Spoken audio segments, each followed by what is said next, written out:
Pues bueno, esta película que pues se estrenó el año pasado justo en el contexto de la pandemia, justo en este contexto donde pues hubo un buen número de películas que pues vieron su estreno y vieron su distribución, pues más bien a partir de plataformas de streaming, ¿no? O sea, creo que la pandemia inclinó a directores, a casas productoras y también a espectadores, pues a esta nueva forma de consumir y de asimilar nuevas películas. En este caso, la plataforma por la que principalmente se ha distribuido esta película, pues ha sido precisamente Netflix.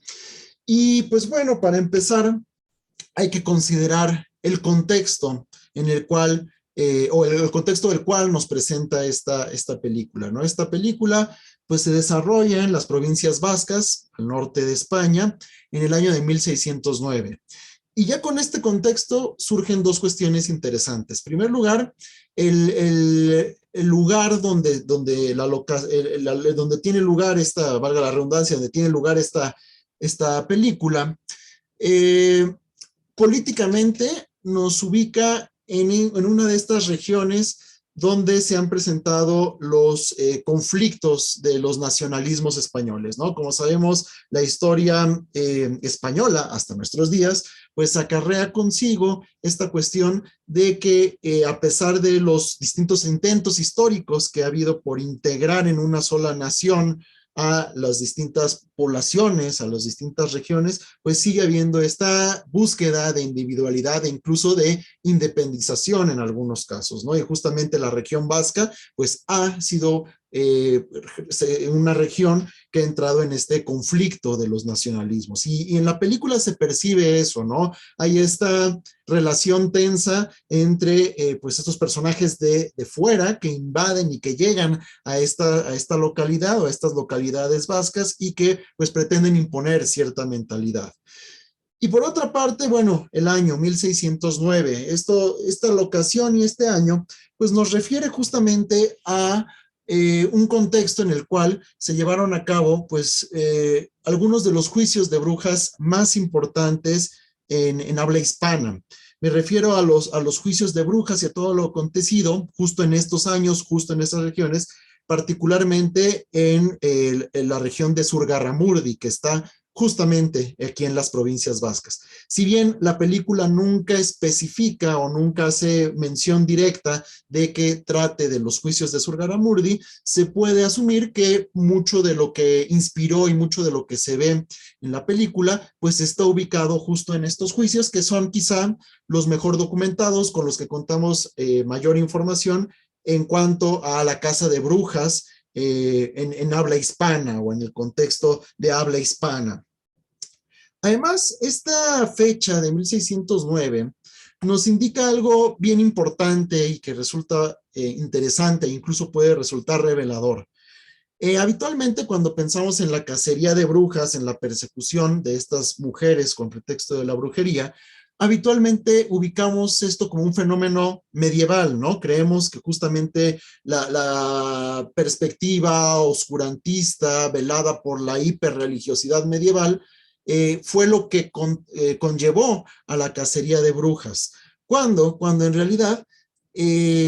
revisando históricamente la caza de brujas, tenemos que la caza de brujas más bien es un fenómeno de la edad moderna, es posterior al Renacimiento, es posterior a la imprenta, es posterior al descubrimiento de América y en realidad los años donde se dio la caza de brujas de forma más intensiva fueron los siglos XV, el siglo XVI, el siglo XVII, que es donde está ubicada la película, y bueno, ya en menor medida el siglo XVIII, ¿no? Pero sí es importante hacer énfasis que la caza de brujas no es un fenómeno de la Edad Media, sino es más bien un fenómeno moderno, un fenómeno que proviene de la Edad Moderna, ¿no?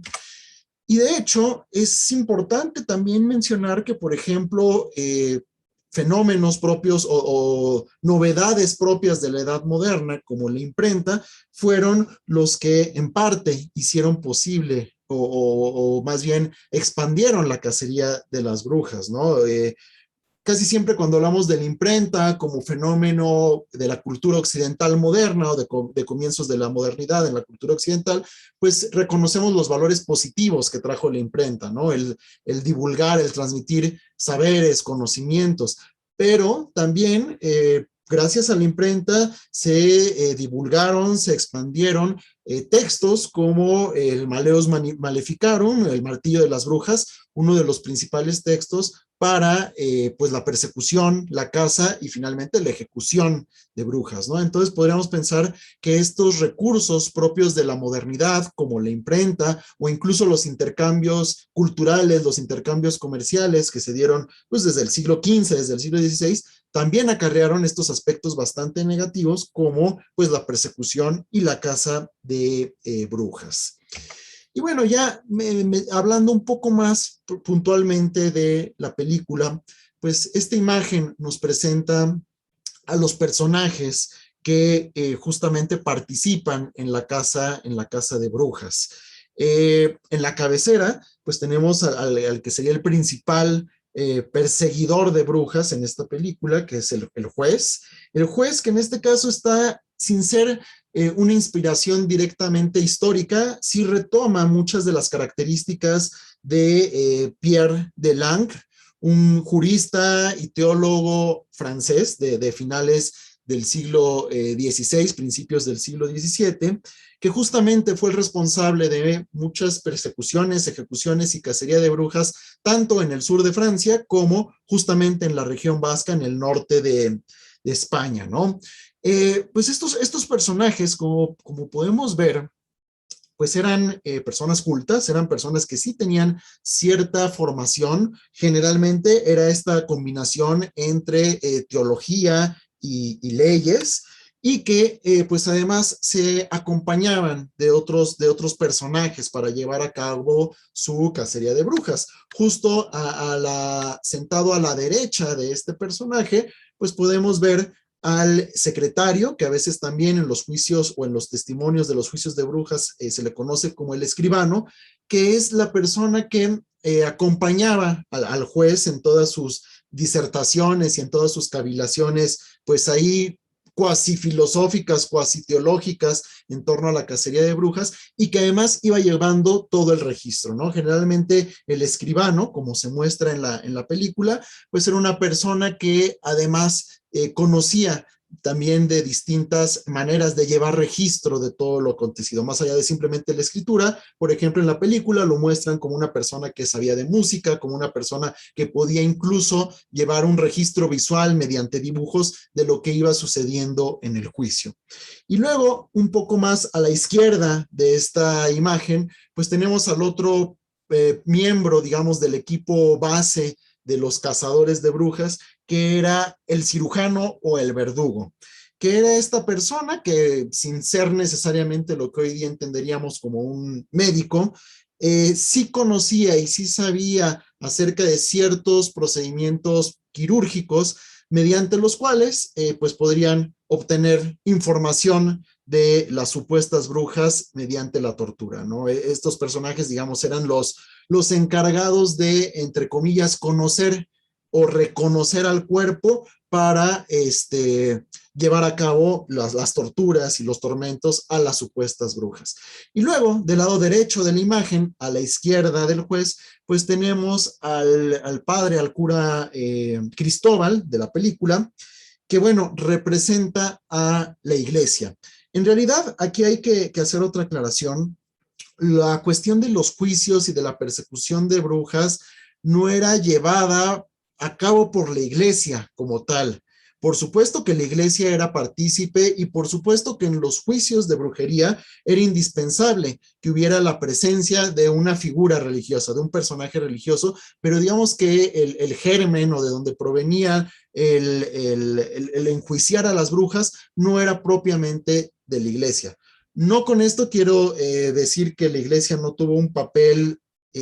importante en la cacería de brujas, y sobre todo su papel fue en ser partícipe, no tanto en el enjuiciamiento, en la ejecución, en la tortura, sino en dar el fundamento y el sustento teórico para que se llevara a cabo la cacería de brujas, ¿no? Y también, en cierto modo, pues pues hacerse de la vista gorda de estas injusticias, ¿no? Como ha sucedido en algunos otros momentos de la historia, donde pues la iglesia se ha hecho de la vista gorda de un montón de injusticias, ¿no? Y bueno, a propósito de la cuestión religiosa, de la cuestión teológica, pues hay también que hacer énfasis en que en la propia Edad Media, creer en brujas era una herejía, mientras que en la Edad Moderna, después de una serie de documentos promulgados por la iglesia, la herejía no consistía en creer en brujas, sino la herejía consistía en no creer en las brujas, ¿no? Justo como muestra aquí esta cita de Marvin Harris, ¿no? Entonces, de nuevo vemos que incluso desde el punto de vista religioso, desde el punto de vista teológico, es más en la Edad Moderna donde se exalta la creencia en la brujería antes que, como habitualmente se ha creído y como a veces se llega a decir, que en la Edad Media. Entonces, la cacería de brujas es un fenómeno, pues, totalmente moderno. Y ahora bien, vamos a hablar pues de la contraparte de estos inquisidores, de estos perseguidores de brujas, que en este caso pues es un grupo de seis mujeres, pues como podemos ver bastante jóvenes, ¿no? Y en realidad esto también nos habla un poco de a qué tipo de mujeres se buscaba y qué tipo de mujeres se perseguían durante pues, la caza de brujas como fenómeno histórico. Y en realidad tenemos que pues, se perseguía a cualquier mujer de cualquier edad, ¿no? Un poco rompiendo también con esta esquematización y con esta cuestión que a veces se cree de que eran solamente mujeres viejas, por ejemplo, ¿no? Quizá la imagen que tenemos o el referente incluso visual que tenemos de la bruja, pues es de mujeres de edad mucho más avanzada, cuando en realidad la caza y la persecución de brujas se hacía a mujeres de todas las edades, ¿no? Quizá este referente de mujeres viejas se debe un poco más a que muchas veces la primera persona perseguida, acusada de brujería en una comunidad, era pues generalmente mujeres viudas, mujeres solas, mujeres viejas, que era más difícil que los miembros de la comunidad las defendieran y que además, dada su avanzada edad, pues conocían a otras o conocían a todas las mujeres de la comunidad de tal manera que pues iban a ser un buen comienzo para que comenzaran a supuestamente a delatar a las supuestas brujas que existían en la comunidad, ¿no? Entonces, un poco la lógica, la dinámica de la caza de brujas y de los cazadores de brujas es que siempre hubiera brujas que cazar, siempre hubiera brujas que enjuiciar, ¿no? Y entonces empezaban, les digo, con estas mujeres viejas, estas mujeres solas, a veces, por ejemplo, incluso vagabundas, que comenzaban a acusar de brujería y que bajo tortura, pues obligaban a confesar pues la falsedad de que había otras mujeres brujas en el pueblo, de tal manera que se iba haciendo una especie de cadenita hasta que pues llegaron a ser muchísimas las mujeres de algunas comunidades que llegaban a ser enjuiciadas por supuesta brujería, ¿no? Y ahora bien, la película lo que hace también bien es mostrar un poco cuáles eran las dinámicas de los juicios de brujería. Si se fijan, el juez, cuando preguntaba a las supuestas brujas, cuando cuestionaba a las supuestas brujas, hace uso de una serie de malabares retóricos para que las mismas brujas o las mismas mujeres, mejor dicho, dudaran de si efectivamente estaban rodeadas de brujas y de si efectivamente pues pudieran llegar a ser brujas y simplemente ellas no se daban cuenta de que eran brujas, ¿no? Eso desde el punto de vista del juicio oral o de la parte oral en los juicios. Y por otra parte, pues también la película muestra, por ejemplo, una de las principales pruebas que se hacía para tratar de demostrar que pues una mujer era una posible bruja, ¿no? Esta cuestión de buscar las llamadas marcas del diablo, ¿no? Que consistía en localizar pues algún lunar, alguna verruga que supuestamente, de acuerdo con la creencia y con el planteamiento de los cazadores de brujas,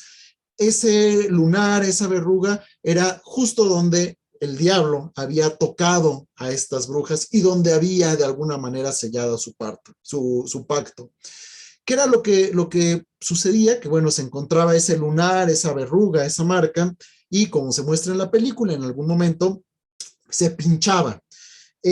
Fisiológicamente, médicamente, a veces donde hay una verruga, donde hay un lunar, la sensibilidad es menor y a pesar de que se pinche no se genera mucho dolor. Bueno, eso para los inquisidores, esa ausencia de dolor, pues era gesto justamente de la presencia de la marca del diablo, ¿no? Hoy día sabemos que pues es meramente una cuestión fisiológica, una cuestión propia de donde hay una irregularidad en la piel, pero bueno, para los inquisidores de la época, pues eso era motivo de la presencia del diablo y justo la película muestra eso en alguno de sus pasajes, ¿no?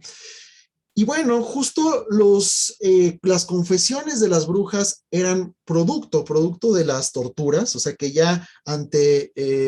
las múltiples ejercicios de violencia que se hacían sobre sobre el cuerpo de las mujeres, pues no les quedaba de otra más que efectivamente confesar que sí eran brujas o efectivamente confesar que otras mujeres habían sido brujas. Y quizá aquí sí hago la distinción entre lo que sucede en la película y lo que sucedía o lo que sabemos que sucedía históricamente, eran más bien las insinuaciones de los propios inquisidores las que quedaban asentadas en las actas antes que ocurrencias de las propias mujeres, sino que en este sentido más bien podría decir que los jueces, los inquisidores, los verdugos sugerían que declarar a las mujeres brujas para que se armara un expediente donde quedara constancia de que supuestamente, efectivamente, esas mujeres eran brujas, ¿no? Difícil concebir lo que aparece en la película de que las ocurrencias provinieran de las mujeres, porque habrían de ser conocedoras de los textos de Casa de Brujas para que sus confesiones fueran ad hoc o quedaran congruentes con lo que se esperaba que declarara una bruja, ¿no? Y ahora bien, pues llevando este asunto a cifras, pues tenemos que en Europa, sobre todo en Europa, de 60 a 500,000 personas murieron por la caza de brujas. Obviamente esta cifra es así de vaga y así de disparatada porque pues no se tienen registros completamente fidedignos, ¿no? Por una parte, pero sí podemos ver que es muchísima, muchísima gente. Por otra parte, y aquí viene justo la cuestión, el factor que tiene que ver con el género, el 85% de las mujeres acusadas y ejecutadas por brujería fueron mujeres. Esto responde a una cuestión completamente teológica, donde, pues de acuerdo con el planteamiento teológico, las mujeres supuestamente eran más sujetas a ser tentadas por el diablo y a caer en su embrujo y hacer un pacto con él, ¿no? ¿Por qué? Porque desde el Génesis, desde la creación, era Eva quien había caído bajo la tentación del diablo y la que había llevado a la humanidad a la perdición, ¿no? Es que existía esta cuestión ahí teológica de que las mujeres podían recaer más fácilmente en la tentación diabólica, ¿no? Y por otra parte, pues también podemos ver que se ejecutaba a mujeres, sobre todo por una cuestión de que los hombres estaban ligados a las actividades productivas, ¿no? O sea, finalmente es en la edad moderna donde se establece que las actividades productivas para el sistema, la mano de obra, la fuerza de trabajo, pues va a estar recayendo sobre todo en los hombres. Entonces, no hubiera sido del todo rentable para las comunidades el acabar con su población masculina, ¿no? Era más rentable paradójicamente el inclinarse y el ubicar a las mujeres como las culpables de brujería y bueno, en algunos casos, pues hasta 2/3 de las mujeres de todas las edades, pues llegaron a ser involucradas en casos de brujería, ¿no? Lo que sí podríamos concluir es que, pues en este fenómeno histórico de la caza de brujas, pues ninguna bruja o ninguna mujer determinada como bruja merecía ser ejecutada porque eran meras ocurrencias, meras tergiversaciones de tal o cual situación y pues no hubo brujas, se ejecutaron muchas supuestas brujas, pero no hubieron brujas, ¿no? Y que pues no hay que perder de vista que pues esta persecución y ejecución de brujas pues respondió a los intereses, a las lógicas de un sistema que privilegiaba a los hombres, un sistema que pues finalmente procuraba algo que hasta hoy día sigue existiendo, que pues es este pacto patriarcal, ¿no? Entre hombres nos protegemos, entre hombres no confesamos lo que hacemos mal, mientras que pues le echamos la culpa y achacamos muchos de los problemas o muchas de las situaciones justo a las figuras femeninas, ¿no? Entonces, es un gesto de aquel entonces, pero que se replica sin duda en nuestra cotidianidad actual. Y ahora, ¿qué es lo que pasa con estas jóvenes mujeres que aparecen en la película? En algunos momentos, cuando Ana relata los supuestos aquelarres, que siempre la película es muy interesante porque juega un poco con lo que fue la realidad y con lo que está contando a los inquisidores y con lo que puede ir pasando por la mente de los inquisidores, mientras lo que fue la experiencia a lo mejor vivencial de estas chicas, ¿no? ¿Qué es lo que pasa? Que estas jóvenes pues tenían pues tiempo para sí. Y si hay algo que resulta y que resultaba incómodo para pues los sectores masculinos más conservadores, es mujeres que tengan espacios donde se reúnen, momentos de disfrute, momentos de goce, momentos de reunión exclusivamente para ellas, sin la presencia y sin la vigilancia masculina, ¿no? Pareciera que esto del aquelarre, el aquelarre finalmente es la reunión, la celebración de las brujas en torno al diablo, no es más que en la realidad, o no fue más que en la realidad, espacios que las mujeres tenían para estar consigo mismas, espacios para las mujeres, para que las mujeres estuvieran entre sí, para que las mujeres disfrutaran consigo mismas. A veces como hombres nos es difícil concebir esta cuestión, esta posibilidad de que las mujeres tengan su espacio, ¿no? Incluso a propósito de las más recientes discusiones, debates feministas, marchas feministas, a veces como hombres tenemos esta cuestión de que queremos involucrarnos, de que queremos meternos a esos espacios, cuando en realidad son indispensables, son necesarias estos recintos, estos momentos exclusivamente de mujeres, donde pues se dan dinámicas que solo podrían darse en espacios solo con la presencia de mujeres, ¿no? Sin embargo, desde aquel entonces y hasta nuestros días, como hombres nos incomoda y nos parecen extrañas estas situaciones, ¿no? No nos es tan extraño que entre hombres nos reunamos y que entre hombres tengamos ciertos espacios, ciertas situaciones solo de hombres, pero sí nos parece extraño esto, y desde aquel entonces, pues bueno, cuando las mujeres se iban al bosque, se alejaban de la comunidad y estaban solo con ellas, pues se decía que no estaban solo con ellas y que habían ido a ver al diablo y que ahí surgían los aquelarres, ¿no? Entonces, aquí vemos que el simple hecho de reunirse y el simple hecho de vivir y de disfrutar entre mujeres, con mujeres, pues es un acto al mismo tiempo de resistencia y al mismo tiempo para los sesgos y los criterios de la época, pues era un acto subversivo, un acto de rebeldía y un acto que incluso podía ser considerado como peligroso. Aquí también hago énfasis en que las que aparecen en la película son mujeres jóvenes, y además esto hace una conexión justamente con el despertar feminista que está sucediendo pues en nuestra época, en nuestros días, donde cada vez son mujeres más jóvenes, o mejor dicho, cada vez el despertar feminista se da en mujeres más jóvenes, ¿no? Quizá hace unos 50, 60 años, las herederas de Simone de Beauvoir tenían su despertar feminista pues ya una vez que habían tenido una trayectoria de vida, una formación universitaria, ¿no? Quizá, por ejemplo, hace unos 20 años, no hay que ir muy lejos, hace unos 20 años, el despertar feminista se daba en mujeres, pues ya que habían concluido, por ejemplo, su formación universitaria. Y en cambio ahora lo que es muy afortunado y muy interesante, y que justamente este tipo de películas, aunque estén ubicadas en 1609, reflejan la realidad del 2021, lo que es muy interesante es que el despertar feminista cada vez se da en mujeres más jóvenes. Hoy día no es extraño ver chicas de secundaria que ya tienen una conciencia feminista a veces muchísimo más desarrollada que sus madres o que sus abuelas, por supuesto, ¿no? Y justo algo que también trae a colación, y creo que aquí radica el mensaje importante en torno al género en esta película de Aquelarre, es que es la unión entre estas mujeres jóvenes, todas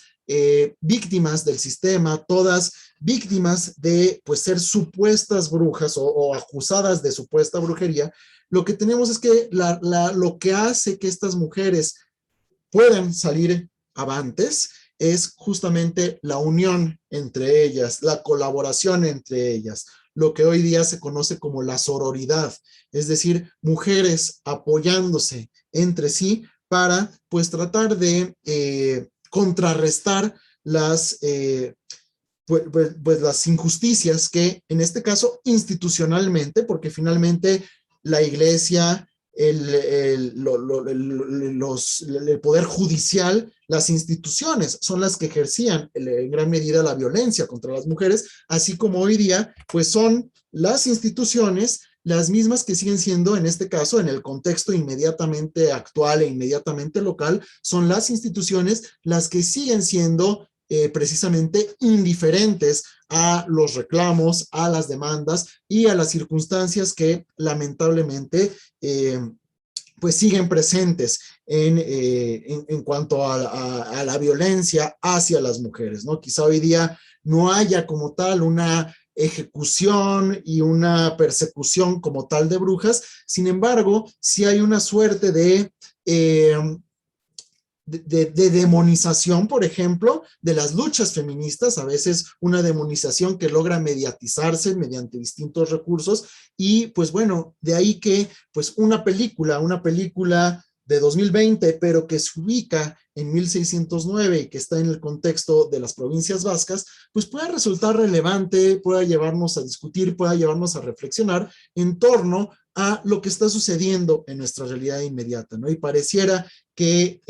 el tipo de imágenes incluso que se generan mediante este tipo de películas no son tan distantes, no son tan diferentes de cómo, por ejemplo, estas brujas en resistencia o estas supuestas brujas en resistencia que vemos en la película no generan o no se desenvuelven en imágenes tan diferentes a pues las luchas y los movimientos actuales feministas en nuestro contexto inmediato, ¿no? Entonces, bueno, he tratado de no spoilerear demasiado la película, aunque obviamente si ahorita quieren conversar, quieren comentar algunas partes más específicas de la película, incluso el final que queda un tanto abierto, por supuesto que lo podemos platicar. Entonces, bueno, con esto que pues les acabo de presentar, con esto que les acabo de compartir, con esto que les acabo de decir, me gustaría que fuera un poco el detonante para que pues platiquemos, para que discutamos un poco más a partir de tanto lo que vimos, lo que vieron en la película o lo que podrán ver en esta película en caso de que no la hayan visto, ya dije dónde las pueden encontrar, dónde las pueden ubicar. O, por supuesto, también el conversatorio está total y absolutamente abierto a la problemática en general.